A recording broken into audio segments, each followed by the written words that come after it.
بسم الله الرحمن الرحيم.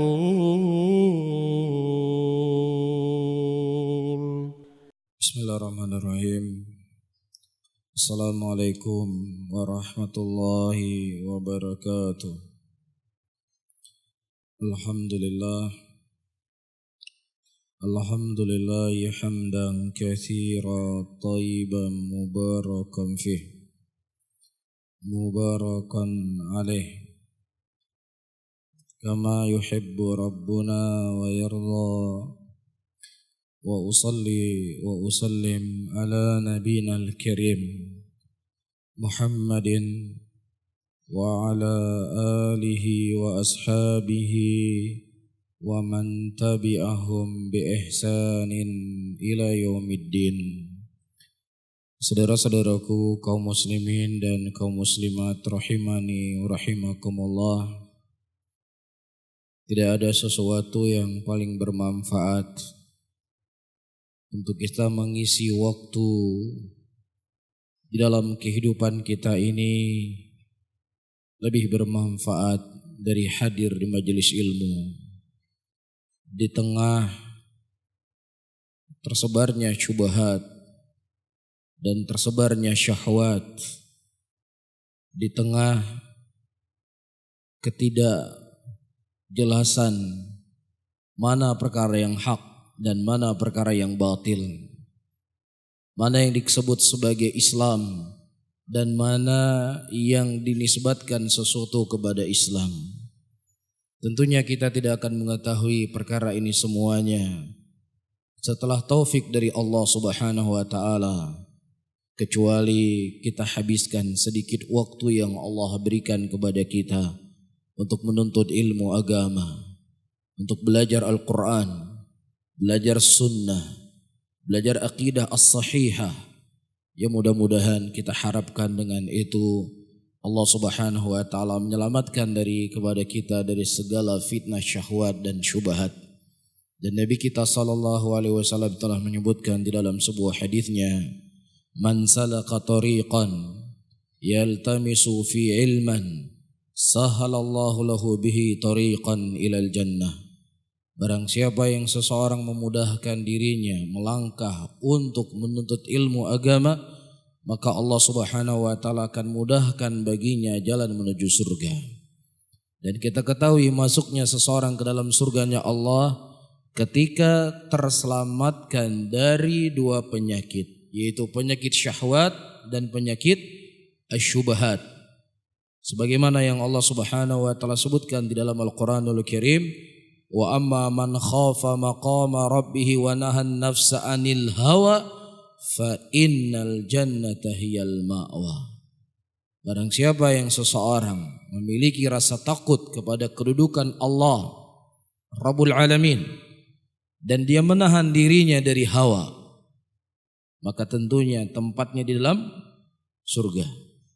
Jadi orang yang mereka belajar, mereka menuntut ilmu, insya Allah dia akan terselamatkan dari penyakit syubhat dan akan terselamatkan dari penyakit syahwat. Baik, kita lanjutkan kembali pembahasan kita di malam hari ini. Terakhir dari hal yang kita bahas yaitu tentang menguburkan jenazah lebih dari satu mayit di dalam satu kubur. Ya, dalam keadaan tidak ada daruratnya. Apakah dibolehkan ataukah tidak dibolehkan? Kalau kita nukilkan pada pertemuan yang lalu dua pendapat dari pendapatnya ulama, dan mana di antara dua pendapat tersebut yang paling kuat disebutkan di sini, ar-rajihu anna ifrada kulli maitin fi qabrin mustahabbun wa anna tarka dzalik wa dufina akthar min mayit fi qabrin wahidin min ghairi darurah makruhun. Dan pendapat yang kuat dari pendapat tersebut, menguburkan jenazah ya di dalam satu kubur itu adalah hukumnya mustahab, dan meninggalkannya dengan cara menguburkan jenazah lebih dari satu hukumnya tidaklah sampai jatuh kepada haram, tetapi hanya makruh. Hukumnya apa? Makruh. Wa dzalika li anna ma dzakara ashabul qaul al-awwal min ad-dalil la yaqwa ala tahrimul jama' baina akthar min mait fi qabrin.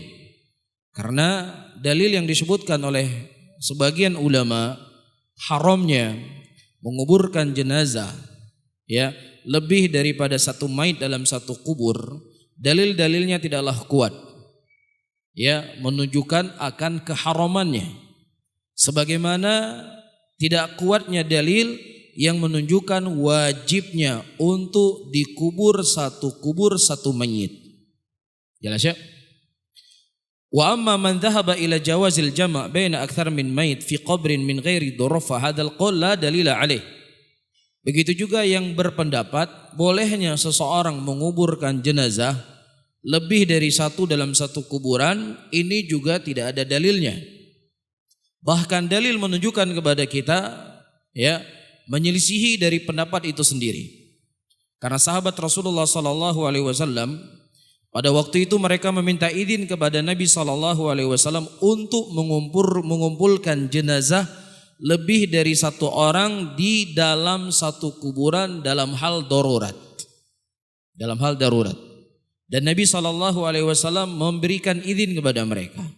Nah, dalil ini yadullu ala annahu qad istaqara inda sahabah annal matluba huwa ifradu kullu maitin fi qabrin wa annahu la yudfan akthar min maitin fi qabrin wahidin min ghairi darurah wa hadha wal ma'ruf bil istiqra' min sunnatin nabi sallallahu alaihi wasallam fa innahu kana yufridu kullu maitin fi qabrin wa inna ma amrun bi khilafi dzalik fi halil darurah.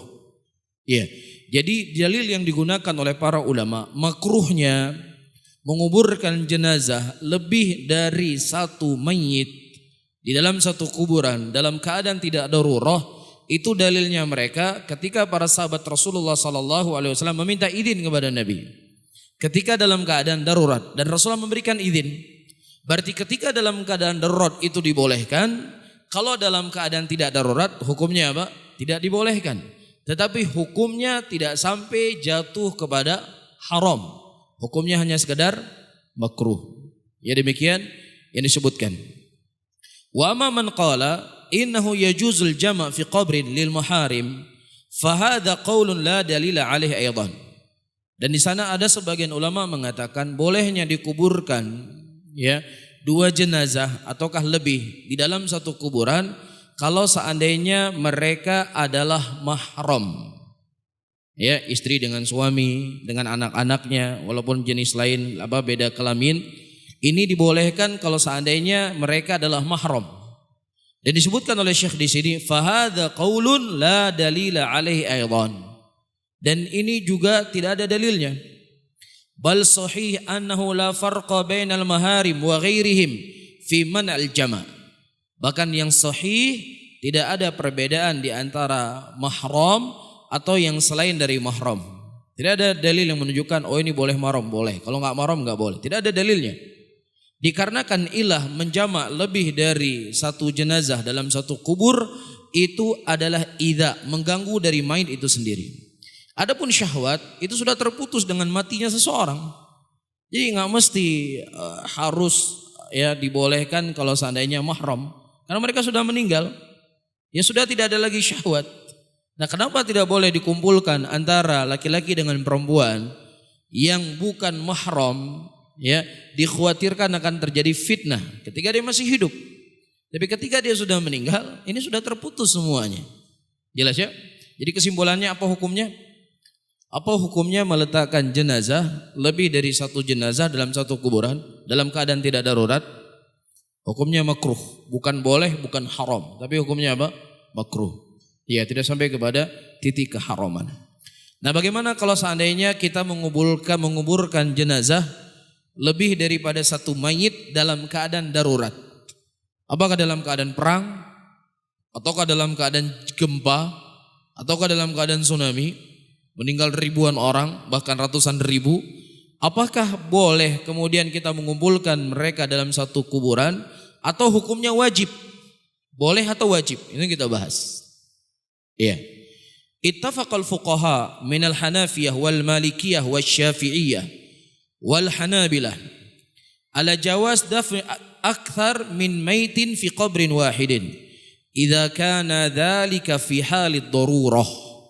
Dan telah sepakat seluruh para fuqaha dari kalangan Hanafiyah dan juga Malikiyah, Syafi'iyah dan juga Hanabilah bolehnya menguburkan jenazah lebih dari satu mayit di dalam satu kuburan ketika itu kondisinya darurat. Kahalil harb allati yukthir fil qatla wa yashuk ala man hadarahum al-hafar likulli maitin. Ya, seperti keadaan terjadinya peperangan, banyaknya yang wafat pada peperangan tersebut sehingga sulit bagi orang yang menguburkan jenazah tersebut untuk mengorek setiap jenazah dengan satu kuburan tersendiri. Sulit bagi mereka dalam kondisi seperti ini. Wal mithlu dzalik aidha, dan yang semisalnya juga kal warith al 'amah kal zalazil wal barakin wal faydanat wal awaibah allati yamutu fiha jam'un katsirun minan nas wa yashukku ifradu kulli maitin minhum fi qabrin mustaqil. Begitu juga misalnya terjadi gempa atau terjadi gunung meletus atau terjadi faydonat, terjadi faydon, ya topan, ya, atau terjadi wabah penyakit ya sehingga memakan begitu banyak korban dan tidak mampu untuk dikubur di setiap satu jenazah, di setiap satu kuburan, maka dalam kondisi seperti ini dibolehkan untuk dikuburkan 2, 3, 4 atau lebih dari itu di dalam satu kuburan. Ya, kalau tadi yang pertama hukumnya makruh, yang kedua hukumnya apa? Boleh, tidak wajib. Ya, tapi hukumnya boleh. Nah, di antara dalil yang menunjukkan bolehnya mengumpulkan jenazah lebih dari satu di dalam satu kuburan, ya, hadis yang datang dari Jabir bin Abdullah radhiyallahu taala anhu, di mana disebutkan oleh Jabir, kana Nabi sallallahu alaihi wasallam yajma' bainar rajulain wa thalatha min qatla Uhudin fi thawbin wahidin thumma yaqul ayyuhum akthar akhidan lil Qur'an fa idza ushiru ila ahadihima qaddamahu fil lahad wa qala ana syahidun ala haula wa amara bidafnihim bidima'ihim wa lam yusalli alaihim wa la yaqsilhum. 6. Nabi SAW pada waktu itu beliau mengumpulkan antara 2 jenazah ataukah 3 dalam satu kuburan dari korban perang Uhud pada waktu itu. Dan Nabi SAW bertanya kepada sahabat, siapa di antara mereka yang paling banyak mengambil Al-Quran? Maksudnya paling banyak menghafal Quran, paling banyak mengerti tentang Al-Quran. Kemudian ditunjukilah satu di antara keduanya, maka dialah yang dikedepankan. Jelas ya? Dia yang dikedepankan. Jadi ketika dikubur dalam satu kuburan ada 3 jenazah, maka yang paling depannya siapa? Yang paling ya faqih di dalam Al-Quran, yang paling banyak hafalan Qurannya. Ya, kemudian setelahnya, kemudian baru setelahnya. Iya. Nah, antum harus pahami perbedaan di antara lahat dengan syak. Ya, lahat itu adalah misalnya dikorek kuburan, menjulur ke dalam. Ini namanya apa? Lahat. Ya, kalau syak itu adalah dikubur, dikorek di tengah kuburan itu sendiri. Ya, misalnya ada kuburan di paling bawahnya, jadi dibuat yang lebih dalam lagi. Jelas ya? Nah, di antara 2 metode, dua-duanya datang dari Nabi SAW, namun yang paling afdolnya dibuatlah lahat. Itu ada sesuatu yang menjolor ke dalam kuburan tersebut. Iya. Kemudian Nabi SAW berkata, ana syahidun ala haula. Saya sebagai saksi untuk mereka semuanya. Dan Nabi SAW memerintahkan mereka dikubur dengan darah-darah mereka, dan mereka tidak disolatkan dan mereka tidak dimandikan. Ini orang yang syahid dunia dan akhirat. Ya, jadi orang yang syahid dunia akhirat, mereka tidak dimandikan, tidak disolatkan. Adapun orang yang mati syahid di dunia, ya, atau syahid di akhirat, dia tenggelam, dia tertimpa barang batu misalnya, atau tertimpa timbunan gempa dan lain sebagainya, dia mendapatkan pahala syahid. Tapi syahidnya dia dapatkan di mana? Di akhirat. Adapun di dunia, dia hukumnya sama seperti orang mati yang lainnya. Tetap disolatkan, tetap dimandikan, tetap dikafankan. Ya, adapun orang yang mati syahid dalam berperang, itu syahidnya namanya syahid dunia dan syahid akhirat. Jadi orang seperti ini tidak di mana? Tidak dikubur, tidak dikafankan, dan juga tidak disolatkan. Iya. Nah, ada hal yang penting di sini para hadirin dan hadirat yang dirahmati Allah ingin saya sampaikan. Orang yang mereka mati syahid dalam peperangan, apakah boleh kita memastikan mereka sebagai penghuni surga? Boleh enggak? Ada orang ikut berperang, perangnya perang yang syar'i. Kemudian dia gugur di medan peperangan, tidak disolatkan, tidak dikafankan, tidak dimandikan. Kemudian kita katakan nyo atau surga. Boleh atau tidak? Enggak boleh. Tidak boleh kita memastikan seseorang itu masuk surga kecuali siapa yang dipastikan oleh Nabi Muhammad sallallahu alaihi wasallam. Iya, Rasulullah mengatakan Abu Bakar min ahlil jannah, Umar min ahlil jannah, Utsman min ahlil jannah, Ali min ahlil jannah, Abdurrahman bin Auf min ahlil jannah, Talha bin Ubaidillah min ahlil jannah, dan seterusnya. Ya, siapa saja yang dikhabarkan oleh Nabi SAW mereka sebagai penghuni surga, maka kita katakan dia sebagai penghuni surga. Jelas? Namun siapa yang tidak dikhabarkan oleh Nabi SAW dia sebagai penghuni surga, setaat apapun dia, sesoleh apapun dia, sebaik apapun dia, kita tidak boleh memastikan dia masuk ke dalam surga. Tetapi kita katakan apa? Insya Allah. Iya. Orang yang menegakkan sholat, dia di mana tempatnya? Surga kan? Orang yang menunaikan haji, membayar zakat, menjalankan perintah Allah, menjauhi larangan Allah, di mana tempatnya? Tempat mereka dalam surga. Itu janji Allah Subhanahu wa taala. Man amila salihan min dzakari aw untha fahuwa mu'min. Barang siapa yang beramal ya dengan amalan saleh dari kalangan laki-laki dan kalangan perempuan, mereka adalah mukmin. Dan kami akan berikan kepada mereka kehidupan yang baik. Dan kami akan membalas dari apa yang telah mereka amalkan. Namun kita tidak boleh menunjuk hidung. Wah, kamu rajin salat kan? Kamu rajin puasa, kamu rajin haji, kamu taat sama Allah, kamu masuk surga. Enggak bisa. Ya.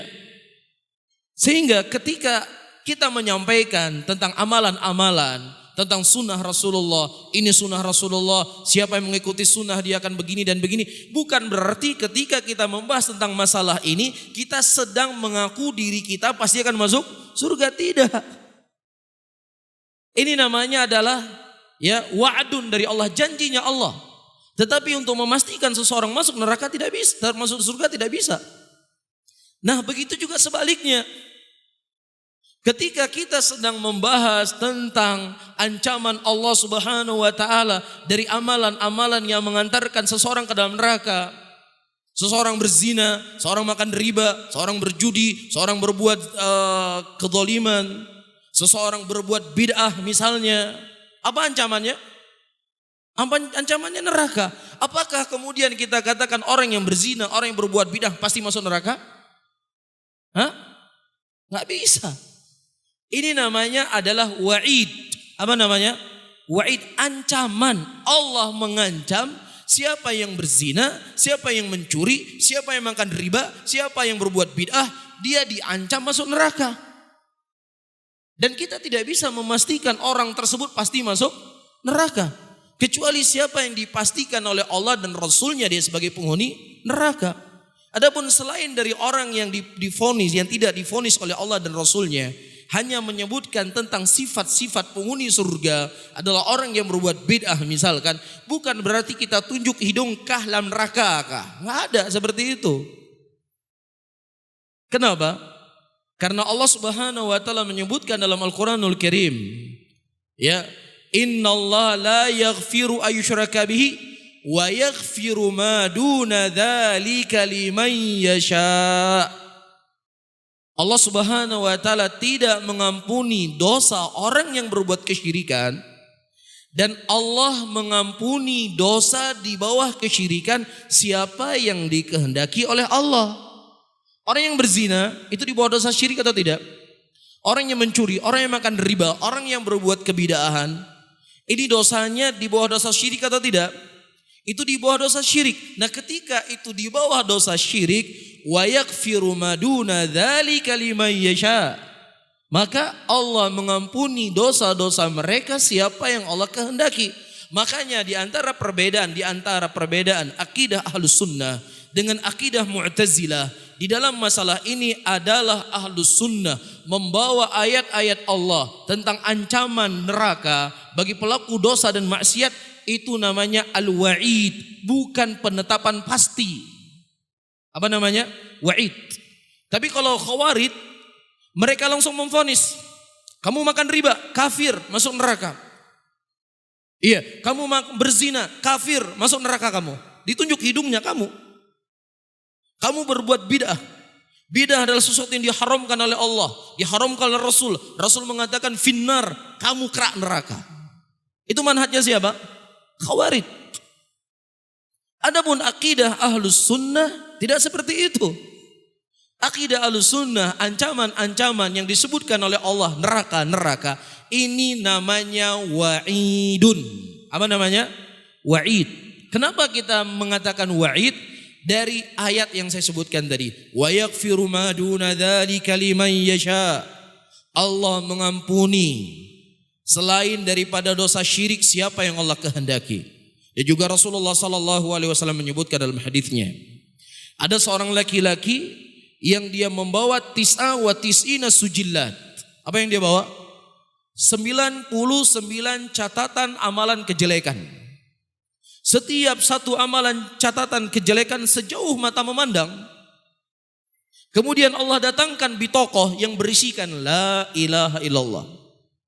Kemudian dia berkata, ya Allah, apa faidahnya satu bitokoh yang berisikan la ilaha illallah dengan banyaknya dosa yang kau lakukan? Ya, 99 catatan amalan kejelekan, satunya sejauh mata memandang. Di situ ada apa? Di situ ada zina, mungkin di situ ada riba, di situ ada bohong, ada mencuri, ada bid'ah dan seterusnya. Kan begitu. Ya, ketika ditimbang oleh Allah Subhanahu wa taala, mana yang lebih besar? Mana yang lebih berat? Yang lebih berat adalah la ilaha illallah. Paham ya? Ini di antara dalil yang memalingkan semua ayat-ayat yang menyebutkan neraka. Ya, itu disebut sebagai wa'id, ancaman. Kenapa? Kita tidak bisa langsung memvonis, kamu pasti masuk neraka. Tapi ini ancaman dari Allah. Apa yang memalingkannya? Ayat dan hadis yang saya sebutkan tadi. Dan ayat-ayat yang lainnya. Paham ya?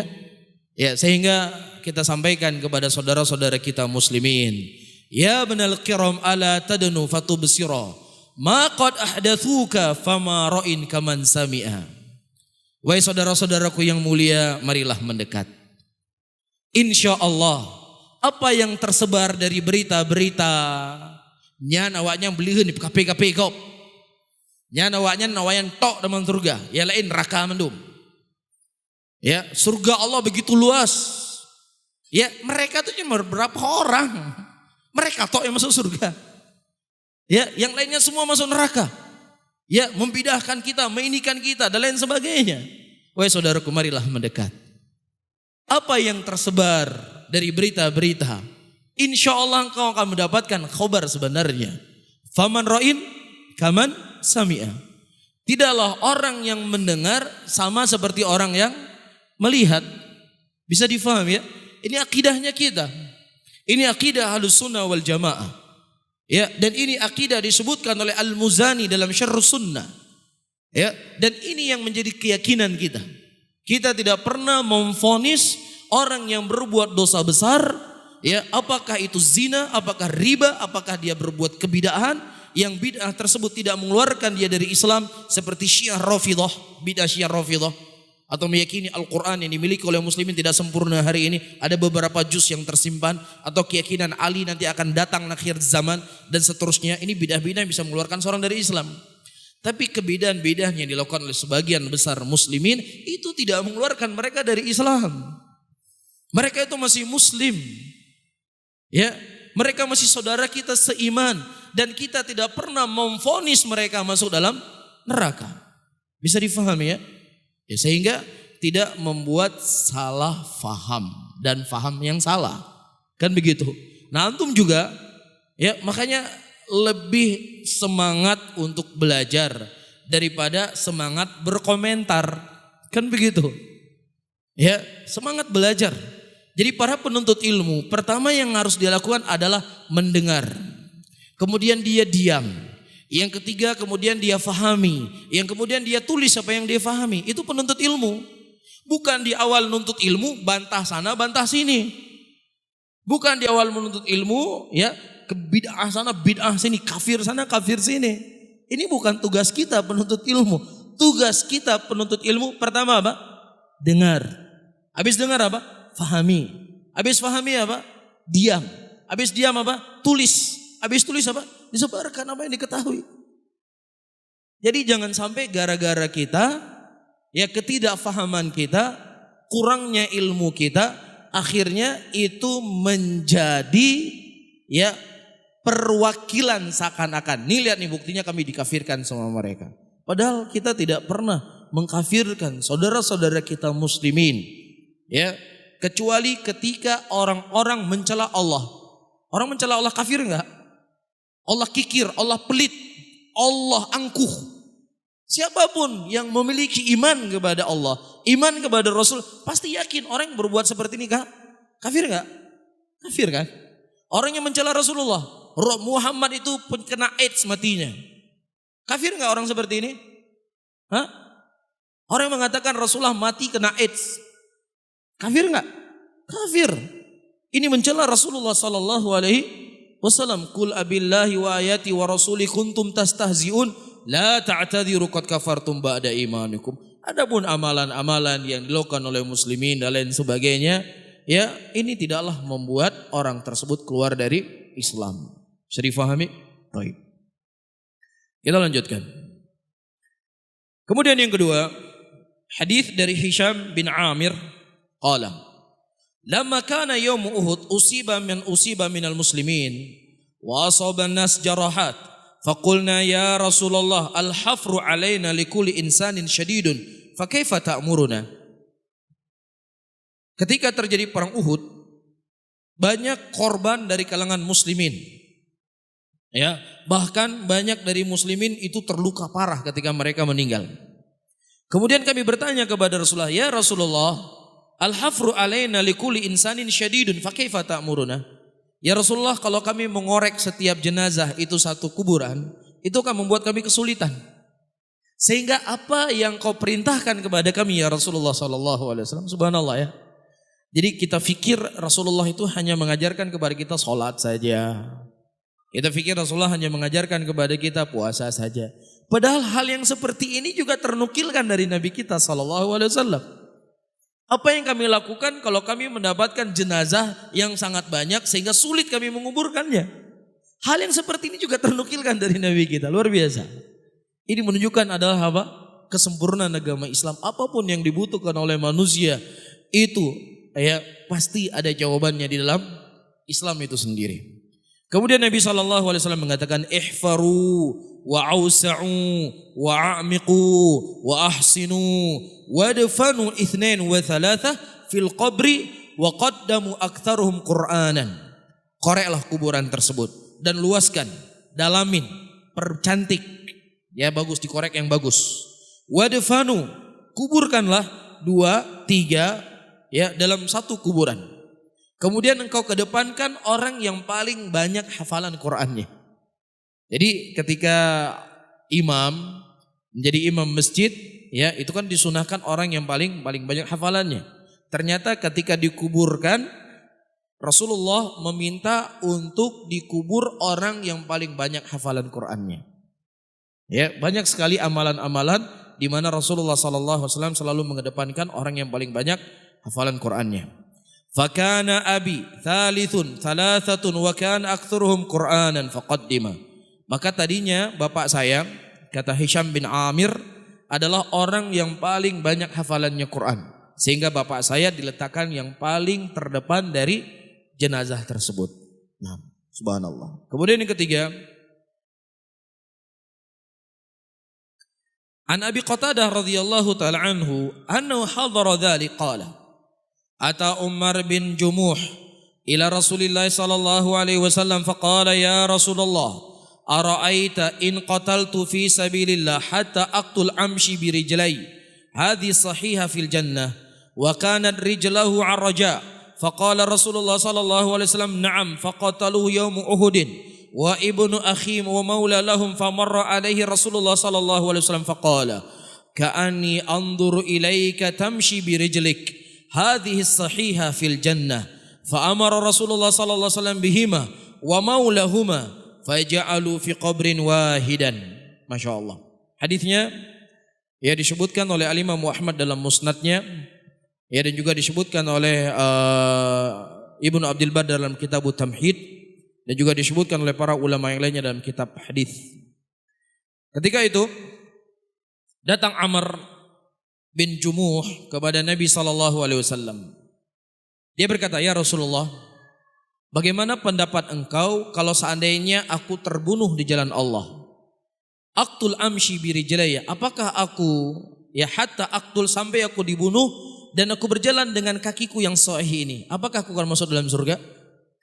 Nabi SAW menyebutkan setelah Rasulullah mengatakan apakah saya akan masuk surga? Iya, kamu akan masuk surga. Jadi kakinya itu pincang, kakinya sakit.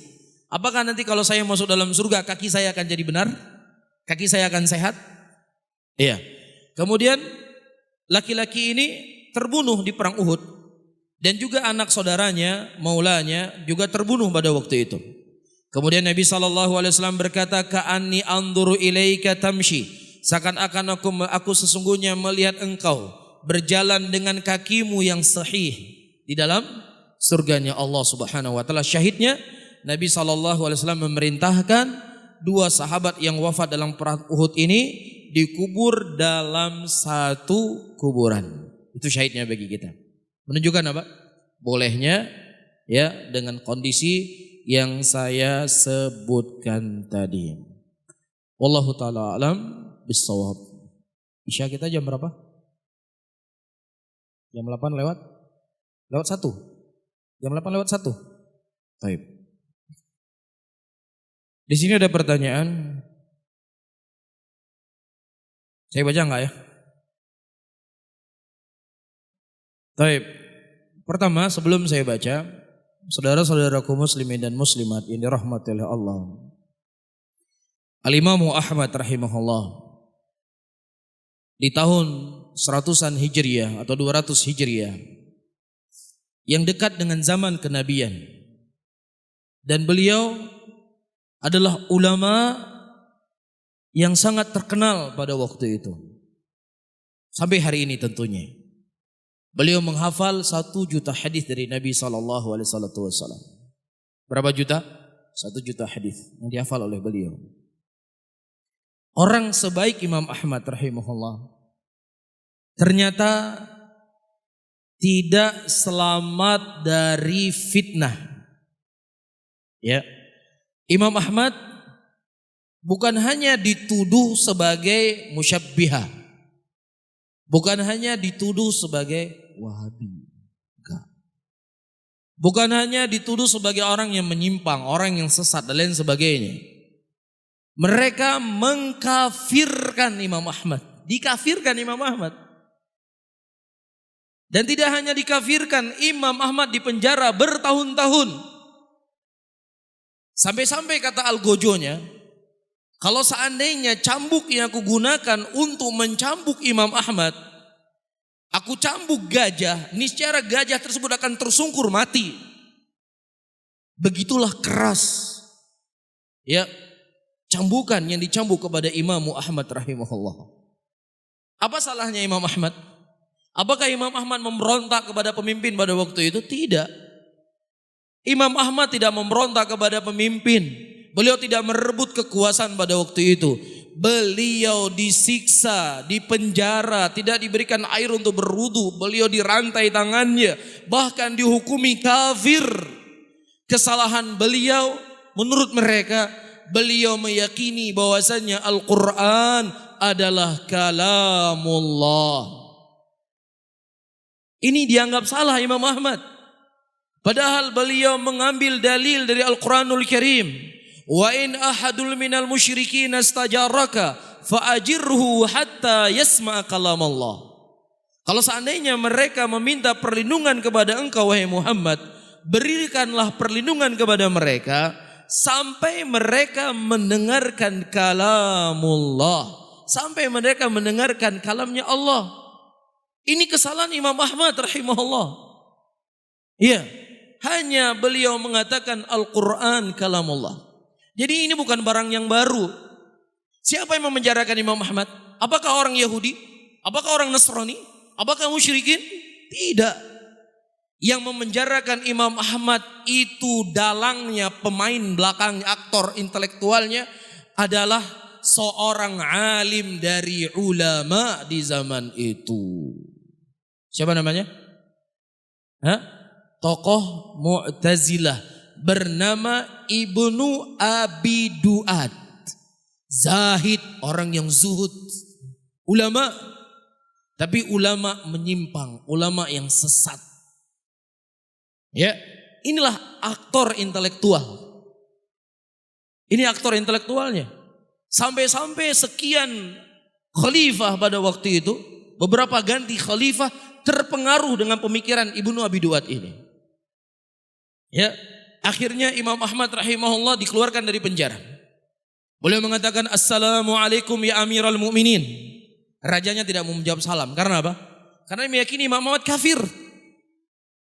Yakini Imam Ahmad kafir. Kemudian Imam Ahmad berkata, ya Amirul Mu'minin, beradablah dengan adab seorang muslim. Idza huyitum bitahiyyatin, apabila engkau diucapkan sebuah salam, maka balaslah salam itu dengan yang semisalnya atau lebih baik daripada itu. Baru dijawab apa? Waalaikumsalam warahmatullahi wabarakatuh. Kemudian kata rajanya, wahai Ibnu Abi Duad, tanya kepada si Ahmad ini. Kemudian Imam Ahmad berkata, wahai raja, wahai Amirul Mu'minin, urusannya ada pada saya. Biarkan saya tanya dia. Luar biasa ya. Kemudian Imam Ahmad berkata, wahai Ibnu Abi Duad, apa yang kau mengajak manusia kepadanya hari ini? Apakah pernah diajarkan oleh Rasulullah? Pernah diajarkan oleh Abu Bakar? Pernah diajarkan oleh Umar? Pernah diajarkan oleh Utsman? Pernah diajarkan oleh Ali? Pernah enggak mereka mengajarkan seperti yang kamu ajarkan hari ini? Kemudian Ibnu Abi Duad berkata, tidak pernah. Rasulullah tidak pernah mengajarkan, Khulafaur Rasyidin juga tidak pernah mengajarkan, karena dia nggak bisa berbohong. Karena hadis Rasulullah SAW pada waktu itu tersebar begitu luasnya. Kalau dia berbohong atas nama Nabi, pasti akan ketahuan. Kemudian Imam Ahmad berkata, wahai Ibnu Abi Duad, ada dua hal pada engkau. Kalau seandainya Rasulullah dan Khulafaur Rasyidin mereka diam dalam masalah ini, mereka tidak berbicara dalam masalah ini, kenapa ente harus berbicara? Kenapa ente harus mengajak manusia kepada pemikiran ente? Sementara mereka nggak pernah berbicara tentang masalah ini. Atau kemungkinan yang kedua, mereka Rasulullah, para sahabatnya, Khulafaur Rasyidin tidak tahu tentang perkara ini, tetapi ente yang tahu. Rasulullah nggak tahu tentang perkara Al-Quran ini, ente yang faham. Khulafaur Rasyidin nggak tahu tentang perkara agama ini, ente yang lebih mengerti. Ya, maka kata Imam Ahmad, kalau demikian keadaannya, luka ibnu luka, celaka ente. Kemudian raja tersebut berkata, sadaqta ya syekh, benar engkau wahai syekh. Ya, yang kemudian akhirnya fitnah bertahun-tahun terjadi pada waktu itu. Yang kemudian Imam Ahmad dibebaskan dan orangnya diusir dari kampungnya. Syahidnya apa? Syahidnya orang yang mereka berpegang teguh di atas sunnah. Sekaliber Imam Ahmad rahimahullah, ternyata juga tidak selamat dari haters yang tidak hanya mengatakan Imam Ahmad sesat, tetapi dihukumi Imam Ahmad kafir. Jelas? Al-Imam As-Sabuni rahimahullah, di dalam kitab beliau Aqidat Salaf As-Sabil Hadith, beliau hidup tahun 300 Hijriah. Beliau berkata, imam dari a'immati alil hadith, para ulama-ulama terdahulu, berarti ulama yang hidup tahun 200 Hijriah dan sebelumnya, mereka dilakopi terkadang sebagai musyabbihin, terkadang dilakopi sebagai orang yang menyerupai Allah dengan makhluk, terkadang mereka diserupai dengan orang yang bodoh, terkadang diserupai dengan orang-orang yang gak punya harga diri dan sebagainya. Jadi ini bukan barang baru. Silahkan Anda mau berbicara apapun, silahkan. Silahkan Anda mau memvonis A, B, C, D, E, F, G, H sampai X, silahkan. Dan mohon maaf, pertanggungjawaban kami bukan kepada kalian. Kalian bukan pemilik surga, kalian bukan pemilik neraka. Tapi pertanggungjawaban kami hanya kepada Allahu Rabbul Alamin. Dialah zat yang maha adil. Dialah zat yang tidak pernah menzalimi hamba-hambanya. Ya, itu yang terpenting buat kita. Ya fulan, ketika ditanya oleh Allah kelak di yaumul qiyamah, kenapa kamu berkeyakinan seperti ini? Saya berkeyakinan seperti ini ya Allah. Engkau berkata demikian, Rasul berkata demikian, para ulama berkata demikian ya Allah. Cukup bagi kita. Adapun dengan urusan manusia tidak akan pernah ada habis-habisnya. Urusan manusia tidak akan pernah habis-habisnya. Kita tidak semulia Imam Ahmad. Kita tidak semulia As-Sabuni. Kita tidak semulia dengan Imam Syafi'i. Kita tidak semulia dengan ulama-ulama yang terdahulu. Toh mereka juga tidak selamat dari penyesatan dari sebagian manusia. Bisa difahami ya?